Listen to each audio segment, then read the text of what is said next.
Hello, welcome to Follow Everton. I finally got a new kit, Chad. I've got that kind of I love it. bright yellow.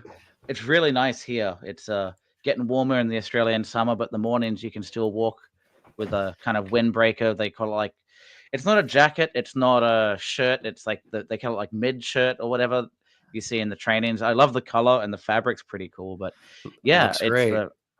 that's a positive we can talk about with Everton is that Castor seem to at least have cool designs of their clothing. It's a lot more interesting than the players that play with these outfits out on the pitch, where we have some miserly 0-0. We can't score anymore unless it's Beto, and the games are just dross. But hey, at least I've got a new shirt, so Yeah, just in time for Christmas. And I love your athleisure. That's quality athleisure right there. Looks great. Hey, Mhm. look at us. We got 6 people on already. It is in the middle of the night for you in the UK. Thanks for joining us. You're watching Follow Everton.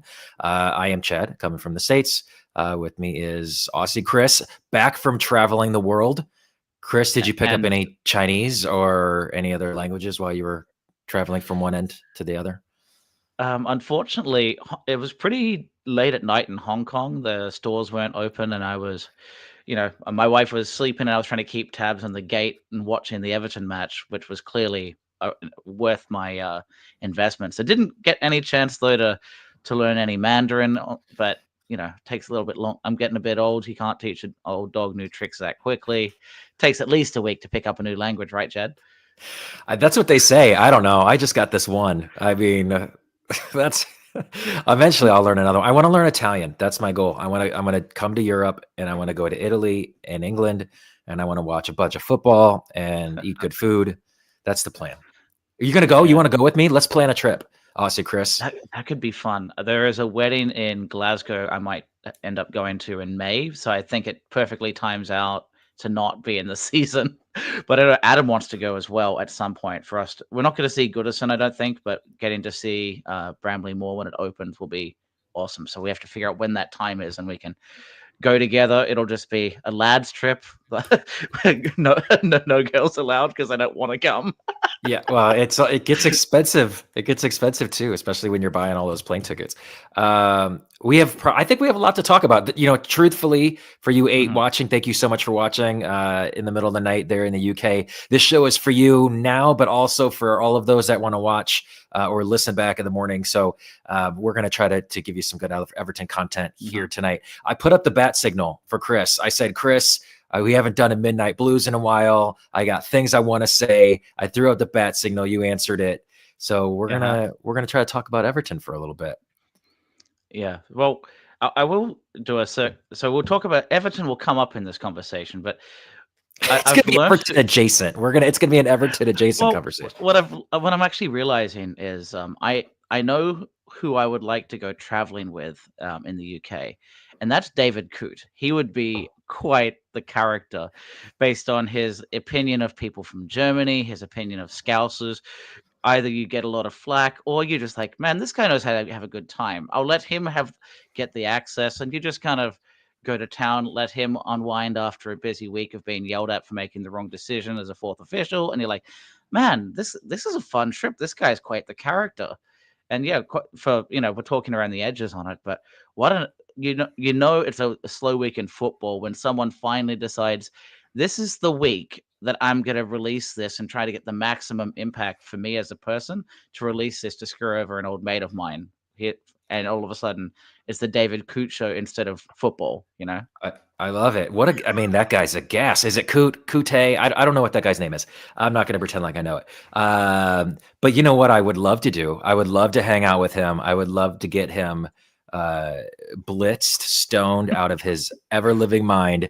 And I would love to hear him riff on just everyone that he has an opinion about. But let's be honest, Chris. I think Jurgen Klopp has heard worse, and it's probably not an inaccurate description of a manager who almost takes pleasure in degrading the referees and the match officials as he does. Am I Yeah. wrong?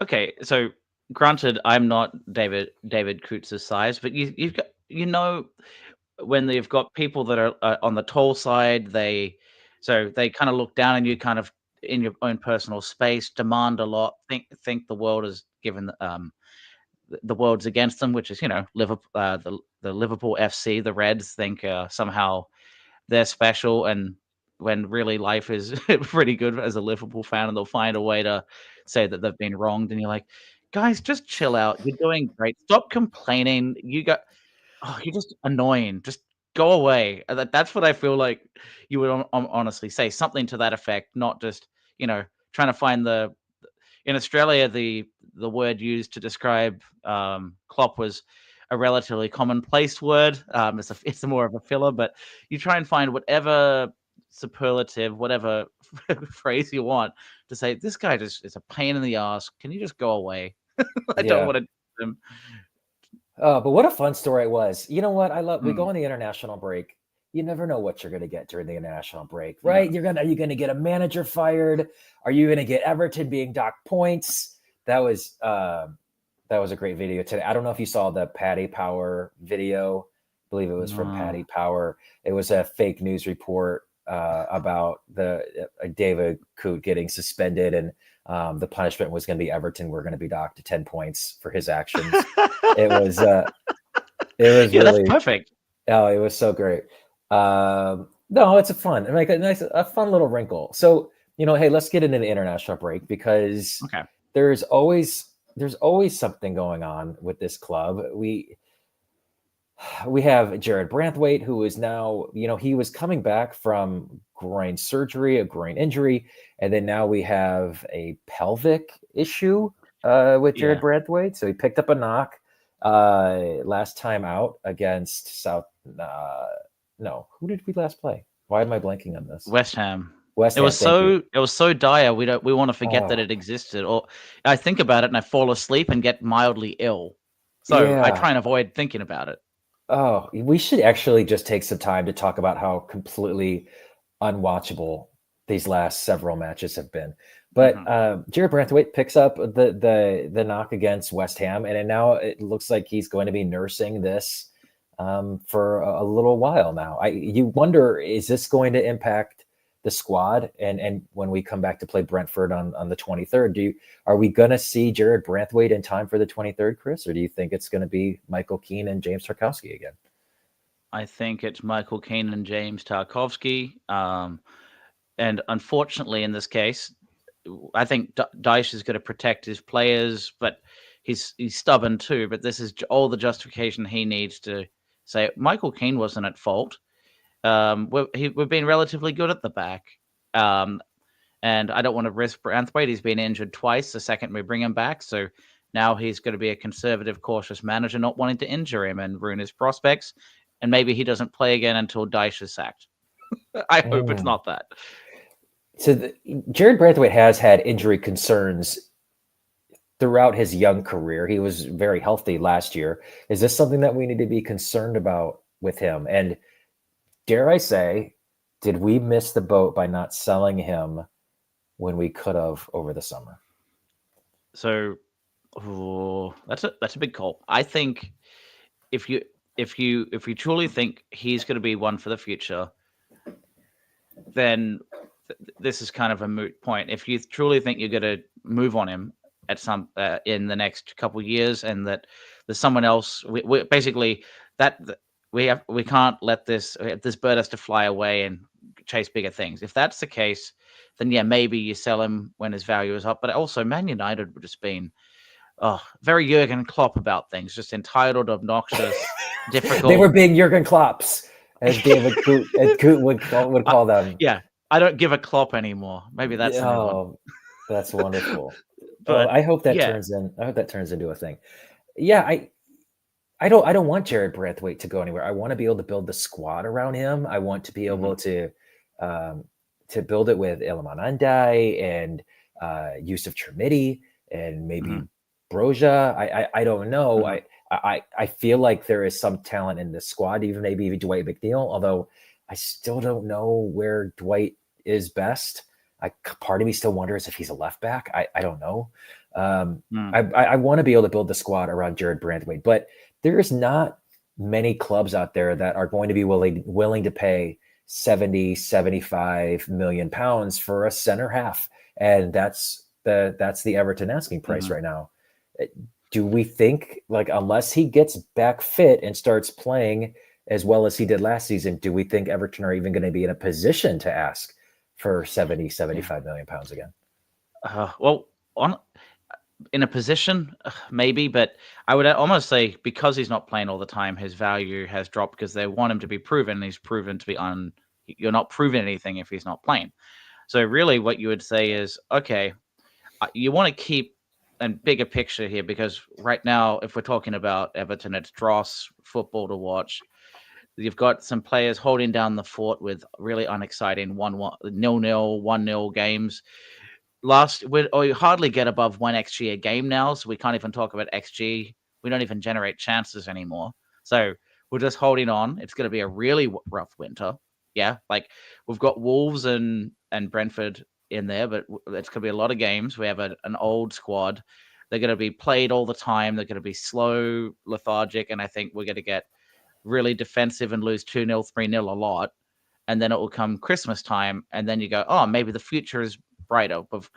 It's a new year, us, and as a resolution for New Year's, my New Year's resolution is what is your wish list for a different looking Everton, assuming that Friedkins have taken over, because we're getting more and more kind of tests there, but they're very quiet. All we know is cool. There was an FA check, and like they're kind of financially savvy, but nothing else is going to come out until it's over, according to the Echo. So we're just going to have to be patient, wait, and hope, and just sit there and hope that things will get better, and have to eat crap for like 6 weeks. Well, I want to touch on something that you said. So winter is coming. That's correct. And we have a thin squad right now. Dwayne McNeil is nursing the injury. Jared Branthwaite, Yusuf Chermiti is still not back healthy. Who am I missing? I feel Armando Broja is on the grass. Broja is on the grass. To use James Garner has, and James Garner's back injury is still there. That's correct. So, Nathan Patterson is not going to apparently play this season. So it's still a thin squad, and we have an incredibly tough fixture list to come with a thin squad. And this feels dire to me. I had said, I think I was on the pre-match prior to West Ham, does Dyche need a result here? Because it doesn't look like they're going to be easy to come by come December and into January. So like, if he's going to hold on to this job, especially after the Freakins take control, as you mentioned, like, he's going to need to get some results there. And that was certainly a winnable game. So let's talk about the Freakins then. So, okay. What do we think? They've already gotten approval now from the FA. There was another governing body, I believe. Yeah, let me find the link here. Oh, yeah. We see you. Come on, you Blues. Come on, you Blues. Good day. Good morning. Past the FCA, which is the Financial Conduct Authority, as well as the Football Association, FA's approval tests. Okay. And then what and again, it's to take over the 94.1% ownership. Well, there's going to be a few more regulatory things that are pretty in depth than you expect, unless they have we have a David Coote scenario come up. You don't expect to hear absolutely anything on the confidential takeover here, because these guys are very low-key, business as usual, work in the background, right? So we're not going to hear much. So, okay. So my question to you is this then: if they're going to get approval through the Premier League, I guess that everyone is anticipating middle of December. So that leaves them. Hopefully, some of this work is already being done behind the scenes now. Players are being identified. We're hearing names now being tossed around. I don't know how legitimate those reports are, but you would hope the work is being done in advance. So once January comes, the calendar turns, we're able to do some business in January and help reinforce the squad. But do you have confidence that that's going to happen? Or I guess maybe the better question is do you have confidence that the Freakins will let Kevin Thelwell make those moves? Ooh, okay. and I've been trying to keep tabs on all the Roma stuff as well to kind of get a bigger picture of what the Friedkins will actually do. I Well, think that's been the two big stories, right? We've had David Coote and we've had Roma. Those have been the two yeah. big stories this week in the world of So football. yeah, so trying to answer your question while teasing in some context of that. I imagine if you're trying to have a successful long-term Everton venture here, they're they're dealing with so much chaos from the managerial appointment right now with Roma that potentially getting ripping up everything at once is just too much to deal with. So what I imagine they'll do is get the team they want in place to take over at really high level, executive level, and then start to make decisions about, well, what do we do next year? But if it's the same team that's dealing with manager chaos and spending a lot of money and it's not working at Roma, would they replicate that? That seems like a definition, like a mad strategy. If that isn't working, they're probably like, okay, let's get the lay of the land. They'll probably buy some players that they see long term. But the question then, I can't see them wanting to deal with Dyche long term. If they're ripping up and having 3 managers in less than a year for lack of success in Rome, I can't imagine them being the same, letting Dyche off the hook. Maybe they keep Thelwell, get rid of Dyche, or they get rid of everybody, but I don't think they'll do it immediately because they have to have a solution of who they want to put in there. So step one is like get in, buy some players that they maybe see long term, that maybe it's not just a Dyche player, but it's someone that can maybe, let's say a Branthwaite style player can fit in the Dyche system, but also be a really good long-term player for a lot of different managerial styles. And if it doesn't work, his resale value is pretty good next year. And you're again looking young, pacey, a little bit what Thelwell's done with Njai, and roll the dice on Lindstrom and a couple of these guys. So I imagine some money's going to come in. I don't think it'll be epic spending because that would be kind of crazy based on how Roma's looking, that they're going to double down on that strategy that hasn't worked yet. So either I would be scared if they spend too much money because then they're not learning the lessons from Roma. Yeah. Let me tell you, I'm going to tell you what worries me most about the Friedkins. But first, I want to say, hey, you're watching Follow Everton. Thank you. I see 34 of you on. Hopefully, many more of you are going to be watching and listening tomorrow morning when you get up in the UK. Please send us your comments if you are watching right now. We'd love to hear how you guys are doing in the middle of the night over there in the UK.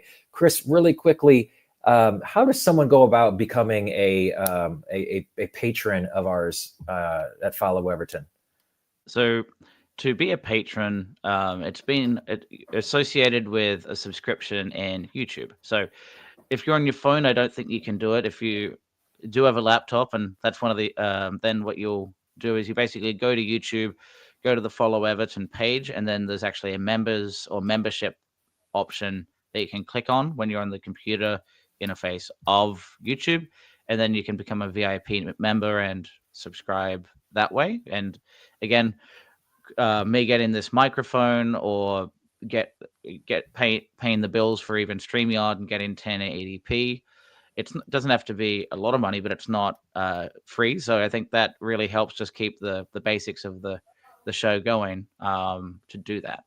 Yeah, absolutely. Thanks, Chris. Well said. Anything that you can give just helps us continue to be able to do the show for you. We do shows like this randomly during the course of the week, but you also find great pre-match shows, post-match shows, and even the occasional watch along during Everton games. So please come back and join us for those. But this is what concerns me most about the Friedkins. Mm-hmm. And it's been the recent times going from manager to manager, CEO in, CEO out.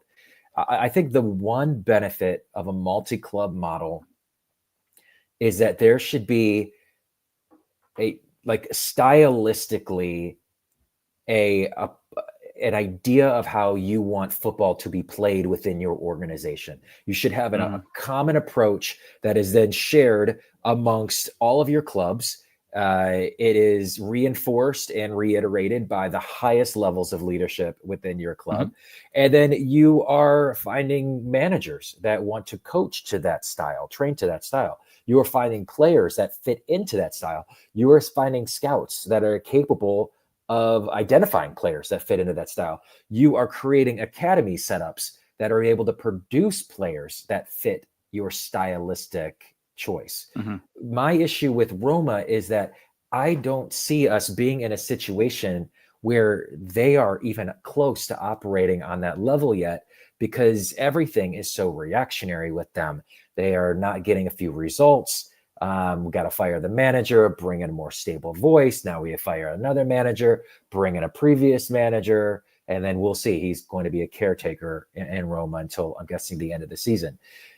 My issue is that we've had this under Mashiri. We've gone from manager to manager to manager without a full kind of understanding of like an idea of what Everton should be built as. Are you concerned at all with what you're seeing from the Freakins? Because I think even just a month or so ago, I felt like complete joy that they were going to take over this club and ready to put the trust in them to kind of steward this club into Bramley Moore and the next phase of its success. But I'm a little more cautious right now. Yeah, I think what you're saying, should you be truly optimistic? No, but honestly, Everton fans need something to look forward to, and it's Mashiri out, Dyche out second. Mashiri long term is on the reality a cancer to the club. To have someone that is basically looking to get a buck for himself, wants to say that he did well here, he hasn't, and he's trying to get out, and he's not pushing the club forward. It's just been in stall mode, and that's making it really difficult for us. So anyone else, even the likes of John Textor, who speaks too much, would be better than what we have. So at minimum, we're going to have that, I think. But kind of what you're saying is, will it be any different than, well, Mashiri came in with Usmanov funding. They win transfer windows and all kinds of odd stuff. They buy a bunch of number 10s, poor financial planning. It doesn't seem, though, that we'll have exactly the same setup of just blowing a bunch of money there. I think part of the problem is that Roma, not blaming Roma fans, but even more so than the Everton world, they have a very reactive fan base. And I think the mistake that they've done now is they've opened up this link of, if there was a manager that was really good, that was an Everton stalwart, let's say Lee Carsley or Duncan Ferguson were at a higher stature, and to such a level that if you fire them, the fans are upset. Okay. They did that once with De Rossi, and now they're bringing in someone else that has very heavily, has a history and rapport with the club. So they've kind of opened this weird emotional link where they're trying to resolve it, because I think it may not happen for Everton in the same way, but because of just this reaction, they're just trying to desperately resolve it. And I imagine for them, they don't like doing 3 or 4 managers in a short period, so they're just trying to settle and square this away and stop it from boiling over. And at the moment, it's managerial. But even a year ago, it felt so different, because it was cool. They're putting all this money forward. They won a trophy with Jose Mourinho. It wasn't a high-profile trophy, but you know what? West Ham won it, and if we were in their situation, I would take that trophy. I'll take that trophy right now. The Conference League. I'll bite your hand off for that trophy right now. Yeah, so if that kind of stuff is happening, and you're like, okay, cool. So if that happens at Everton, all of us, you get a manager in, they're spending a bunch of money, the stadium's complete, and then all of a sudden, it feels like the Rafa Benitez era of everything came home to roost. Bunch of managers being fired in a short succession, and we're not doing that well. And we have players that aren't performing, and now you're kind of in a bind with FFP again. Could that happen? Yeah, I guess so. But we just don't. That's the scare, I think, for sure. I mean, it's a scare for everyone outside of the top 6, right? I mean, any club can run across. Any club can run hot, like Nottingham Forest is right now, and Brighton has done in recent years. Any club could face a tough spell, as Sunderland. Well, Sunderland might win the championship this year, but Sunderland in years past. So let me ask you this: if the freaking group considered their football endeavor a pyramid, does Mhm. Everton sit at the top of their pyramid? Roma's the bigger market. Roma's a historic club. Mhm. You could argue. I mean, personally, I think Everton would be the bigger club. It's in the best league in the entire world. But Mhm. who sits at the top of the pyramid for freaking group? So it depends on who that you are. It depends on who's asking the question, and you'll give them the answer they want to hear. I imagine Everton will be, as you're saying, slightly higher up. They have this new stadium, and being in the Premier League brings in more revenue. So then the real question becomes, okay, if Roma is being difficult, no, it sounds like they may even back out of owning Roma at some point. You're hearing some link to Saudi Arabia, and because they're wearing their third uniform looks a bit like the Saudi colors, a bit like Newcastle's green kit. So if that's the feeling that the fans are saying, that it's really difficult, they're not popular, we want them out. Maybe they say, you know what, we're going to put all of our effort, effort into Everton and bail out of Roma, and all of a sudden that situation isn't there. But until that happens, then really, I'm not sure is an obvious answer. But you'd have to think Everton make more financially savvy, or sorry, not no, to more financially prosperous once you get the debt out of the way and the 777 A cap legality Mhm. out of the way. It becomes a more straightforward situation, and the profits are higher. But then, which fan base is going to be more difficult to deal with in their expectation of, well, we're not going to be stunted in our multi-tier model. We want Roma on top, not Everton, because the fans demand it more. Does that mean that we basically can't be in the same Champions League because there's a conflict of interest? So Roma and Everton can't be there at the same time? What does that even look like? I mean, if we were in the Europa League for 5 years, I don't think anyone would complain. It's not about a 5 year plan. It's maybe in a decade from now when we have basically do a Aston Villa rebrand where you're starting to hit on those doors. Then you have the question. So it's down the road, but I think even if we're second fiddle to Roma, it's better than what we have right now. So Mhm. I can't Yeah, be too upset. I think it depends on the current state of each club.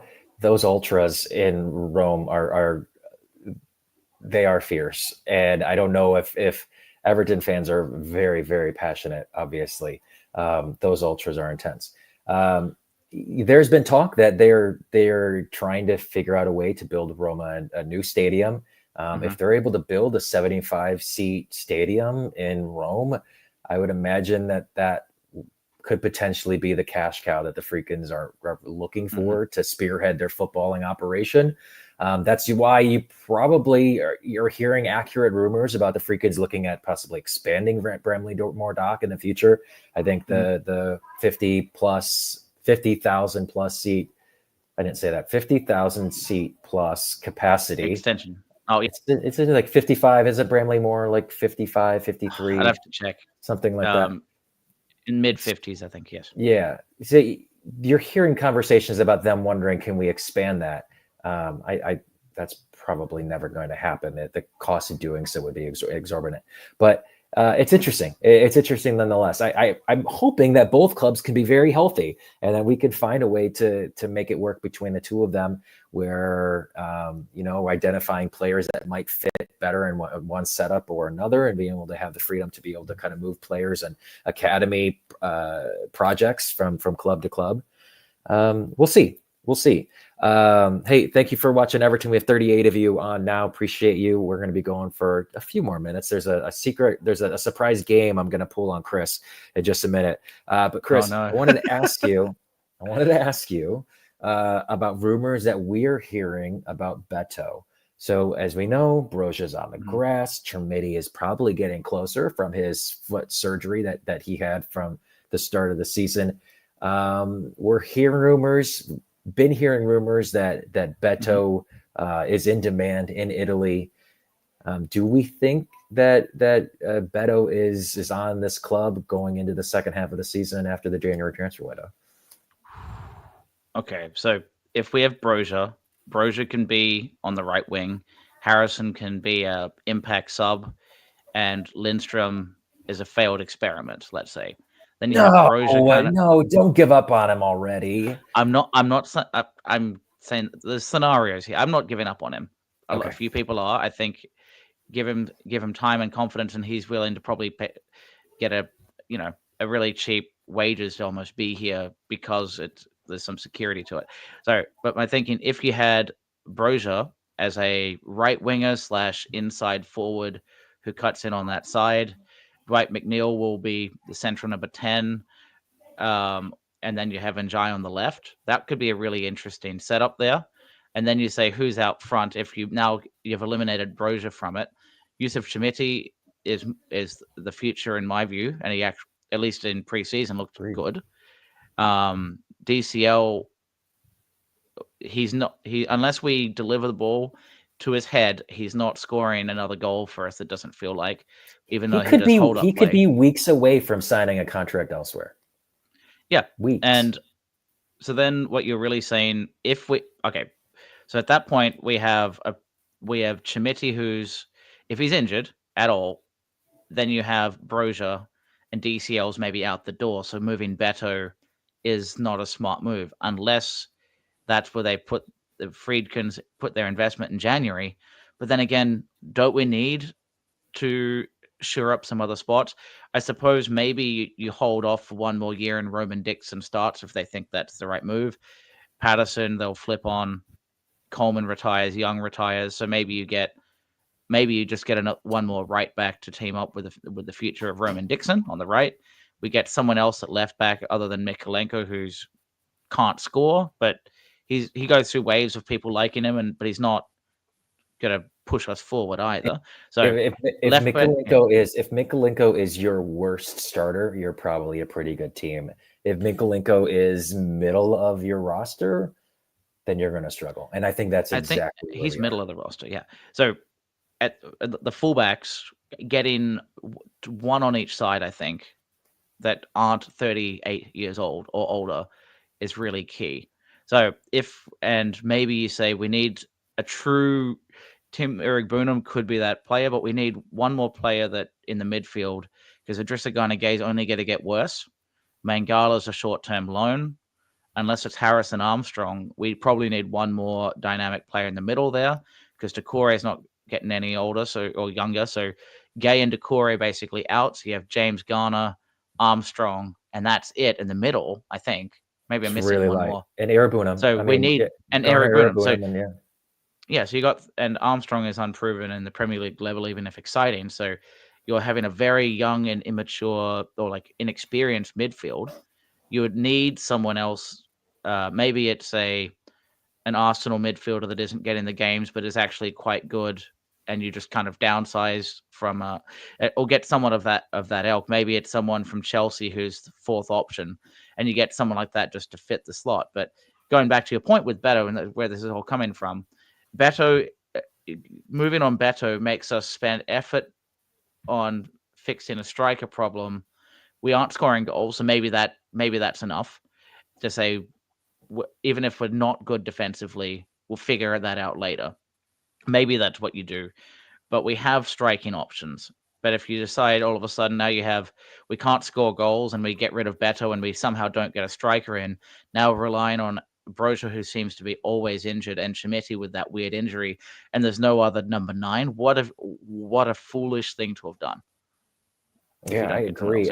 Yeah, I agree. I feel like we haven't seen the best of Beto. He's not been put in advantageous situations. I mean, neither has DCL.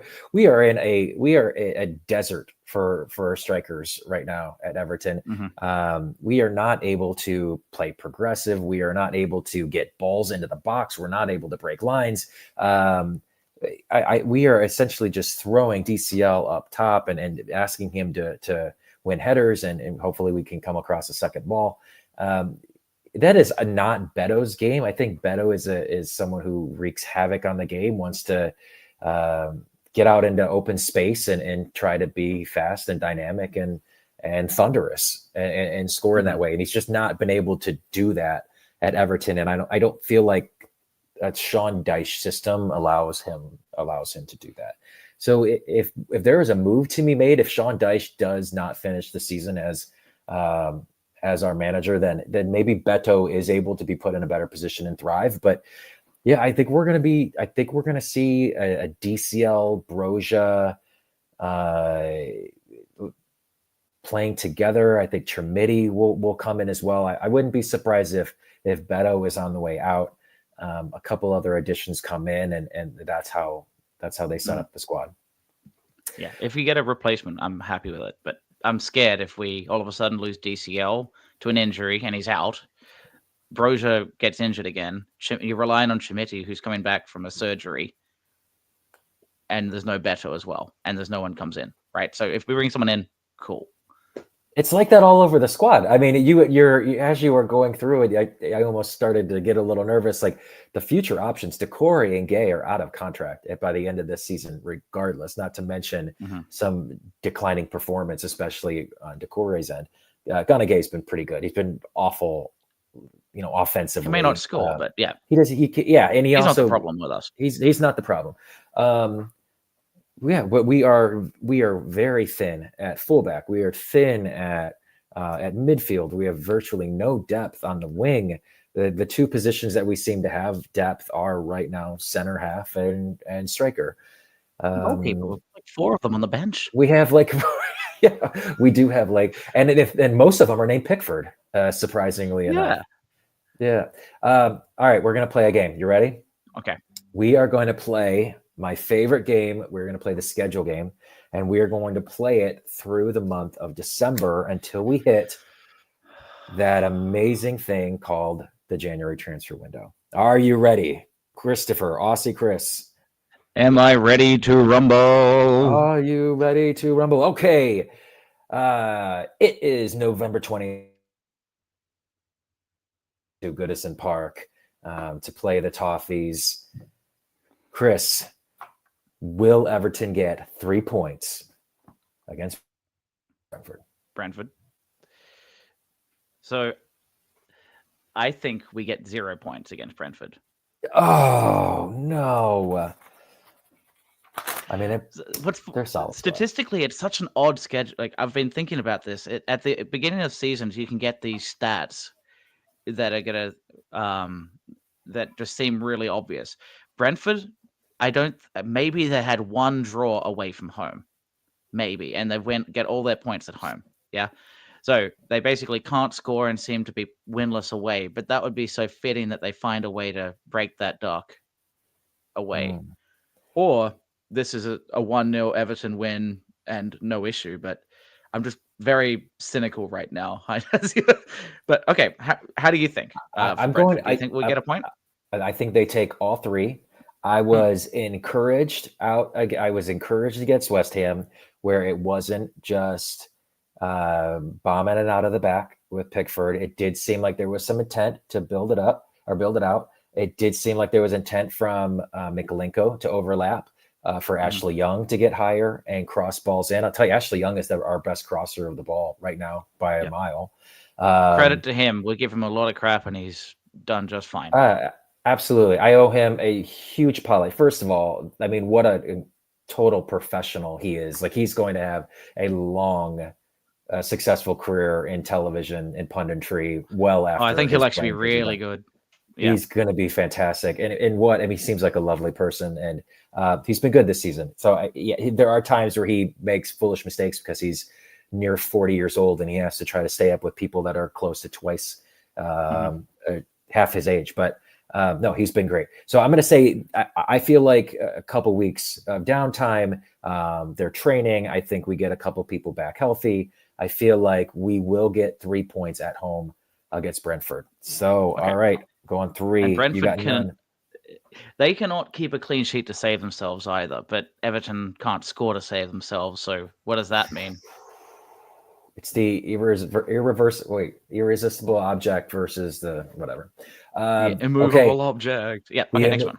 All right, December 1st, kicking off the month of December. Everton go down to Old Trafford, a place that we've had loads of success over the years, to play Manchester United. Where do you see that one?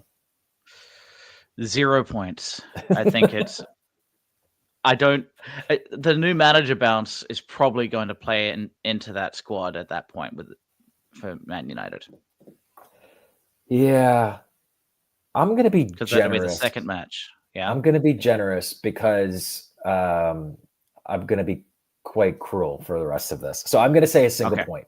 I'm gonna say Okay. Sean Dyche has a way of surviving. Just when you think Sean Dyche is out, he's able to claw himself back in long enough to at least hold on to his job. So I'm gonna say a single point against Manchester United. You say 0. All right, next. December 4th, just 3 days later, going from a Sunday to a Wednesday game, Wolverhampton. The Wolves come to Goodison Park for a later game. How do you see that one? 3 points to Everton for that one. Really? Because Why? they're a very they're a very disorganized squad at the moment. They've got a few players looking really good up front, but they seem to Brentford give up goals, but they seem to manufacture points and find a way with the class of their players a little more than Strand Larson, Cunha, Ait-Nouri, and a couple others in their midfield. We seem to get the one thing I will say: Wolves find a way to disappoint us every time they come to Goodison, and then we kind of flip it over when we go to the Molineux. So I'm going against my kind of my own stats here. I think that would be the one time somehow we manufacture some points in this run because Wolves haven't been they've looking quite poor. I agree with everything you said, and I'm going the other way because just as you think Everton might have some momentum, might have some good feeling around the squad, might win a very winnable game that they should win, we will absolutely lose 2-1 on a heartbreaker of a goal, probably in the 87th minute or something like this, or something like that, and we will get no points from Wolves. Yeah, but that's why I say that, because we've been like lost. Oh, we beat Ipswich. Yeah. Okay, I view it a bit like that.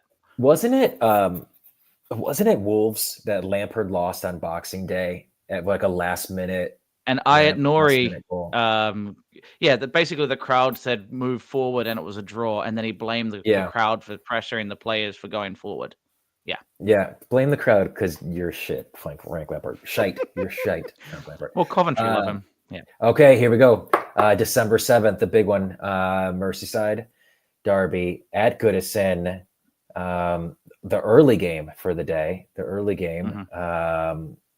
How do we see this one? Top of the table, Liverpool will probably still be top of the table by the time this. I think it'll be a draw. Everton have done okay at home against Liverpool. What? Because blowing my hair back, blowing my head off. I'm not asking for a win because that's way too much. But Everton if it was at Anfield, no way. But we seem to do recently okay at Goodison. But okay is a draw against a much better squad that probably also dealing with even more fixture congestion than us in the Champions League. That's my wild card point here, is that one. Because it's at home, and they've also been at home midweek against Wolves. Yeah, this will be the third game in 7 days for our Toffees. Liverpool have a far deeper squad than us. And we won last year. I just cannot imagine consecutive seasons getting a result of any kind, or consecutive seasons of getting a result of any kind against Liverpool. So I'm unfortunately this is going to get me kicked off the show. Ryan's going to kick me off the show, isn't he? Maybe. I'm going to say 0 point. Ryan, don't kick me off the show. All right, 0 points. All right, here we go. This is a tough one. At Arsenal, down to London, Saturday, December 14th. At Arsenal, how you see it? We probably lose 5-0. Yes. Yeah, I think we probably lose 5-0. I don't know, maybe not 5. They'll maybe not 5. We did at the end of the season, we did okay and almost played spoiler against Arsenal. So there's some credit where credit's due, but we often just get thumped there, and it's embarrassing. Yeah. Okay. Oh, God, it just doesn't get any easier. Sunday, December 22nd, 3 days before Christmas, Chelsea, blue on blue violence. Chelsea come to Goodison. Chelsea are flying. Cole Palmer is one of the best players in the world. I'm nervous about this one. Chris, how do you see it? We might nick a point, but I think we lose 2-1 or something. Because Chelsea are just random enough, and Everton have done. Chelsea at times are Everton's bogey team. We were terrible against them last season, but at Goodison it feels a little different. Yeah, I think it's a loss, but it's not. But that one could be like a 0.5 of a point rather than or half a point, maybe a point. One of those. 1 point. I'm putting you down for a point.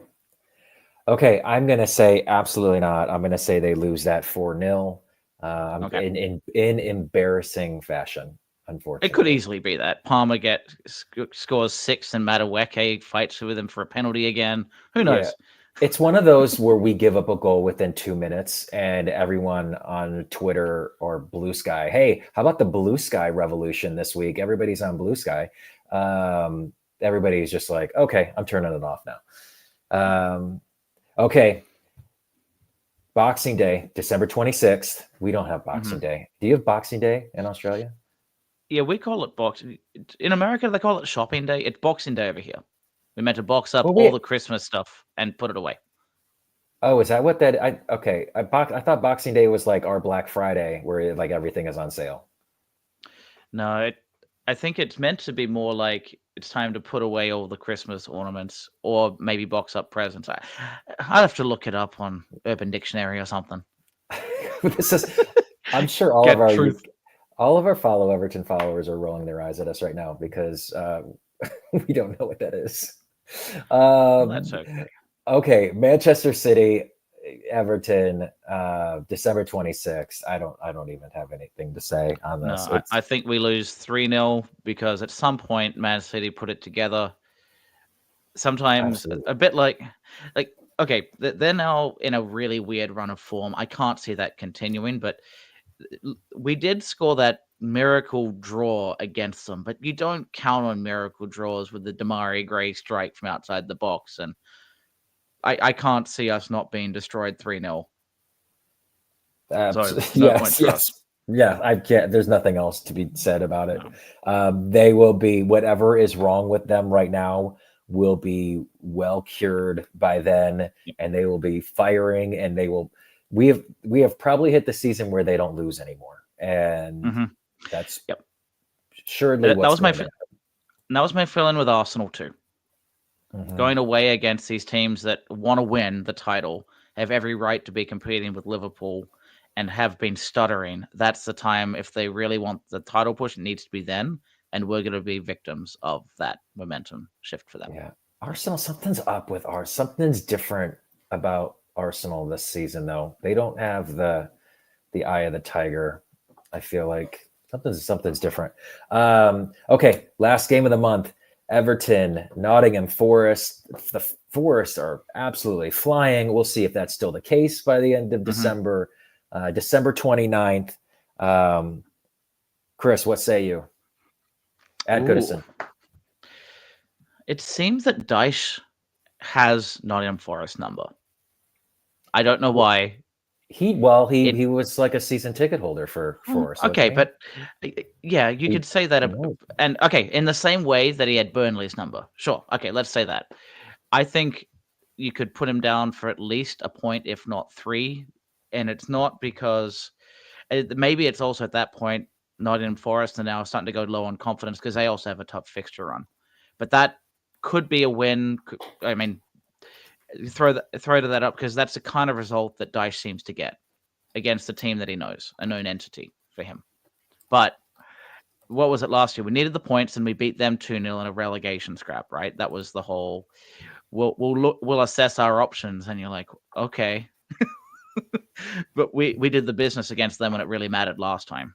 So I feel like that's the kind of match that Dyche will If he's still there, or I don't know, but that's the kind of one he seems to manufacture points. You just spoiled it for me. You just spoiled it. My prediction is that after losing 5 straight games with no points, no results, Everton sack Sean Dyche on December 27th, promote Leighton Baines to govern the club and see this season out and into Branley Moore. Leighton Baines and Everton take on Nottingham Forest on Sunday the 29th and pull out 3 points.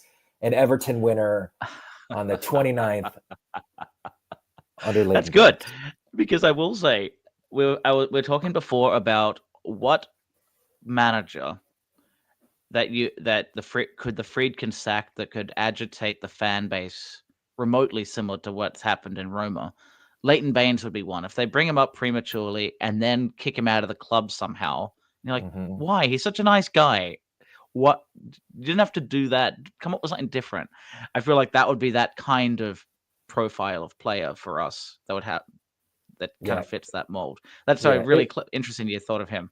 Yeah, it would be like Seamus in 5 years. I think we all see that Seamus is probably going to have a managerial career after this. It would be something like that. Yeah, Seamus too. Okay, so I am sitting on 7 points. Chris, you are sitting on 3, 4, 5, 6 points from now through December. We will see who's closest. We're going to have to do another one of these shows at the end of December. Yeah, we will. So if we get 6 points, that'll have us on 16 points at Christmas or New Year. That's not good enough. Not good enough. And that's, I think, how many matches was that, Chad? We were saying right there. And I'll bring up the current table as well while we. That was 8. Okay, so 6 points and 8. So we're going to be 3 points less than we have played games at that point.